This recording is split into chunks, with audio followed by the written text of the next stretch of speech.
শুনলাম নাকি ভাইরাল রিপন মিয়া অনৈতিক কাজ করতে গিয়ে কট খাইছে।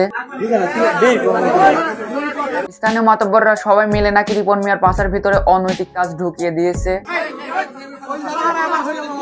রিপন মিয়ার স্ত্রীও নিজের মুখে বলছেন তার স্বামী নাকি সেই মেয়েটার সাথে অনৈতিক কাজ করেছে। আমার স্বামী মেয়েটারে দর্শন করছে। তারা দুজন মিলে নাকি একে অপরকে করেছে। কি বিশ্বাস হচ্ছে না? তাহলে রিপন মিয়ার স্ত্রীর মুখ থেকে শুনেন। আমি হেরা করছে আর হেকো করছে।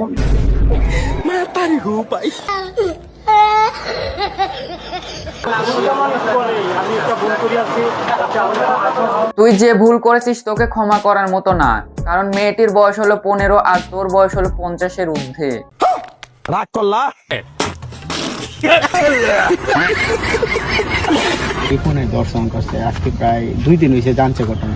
তা আবার তুই সেই মেয়েটার সাথে অনৈতিক কাজ করেছিস 2 দিন আগেই। যখন এই বিষয়টা জানাজানি হয়ে গেল তখন তুই স্থানীয় লোকজনদের কাছে ক্ষমা চাচ্ছিস। তোরে ক্ষমা করে দেওয়া যায় তো যদি তোর বয়স আর মেয়ের বয়স সমান সমান হতো। জি ঠিক। আমাদের আপনার 5 লাখ টাকা জরিমানা ধরছে আর আপনার গ্রাম থেকে উচ্চতার ফিস দেওয়া হয়েছে। স্থানীয় লোকজনরা সবাই মিলে 5 লক্ষ টাকা জরিমানা এবং তাকে গ্রাম ছাড়ার কথা বলেছে। এই বিচারটা আমার কাছে পার্সোনালি ভালো লাগলো, কারণ যে অপরাধ করছে তার জন্য এই শাস্তি ঠিক।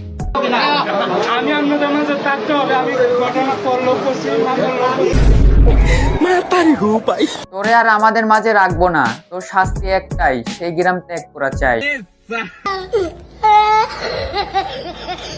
আজকের ভিডিওটি এই পর্যন্তই। ভিডিওটা ভালো লাগলে অবশ্যই একটি লাইক দিন আর ইউটিউব চ্যানেলে নতুন হয়ে থাকলে চ্যানেলটি সাবস্ক্রাইব করুন।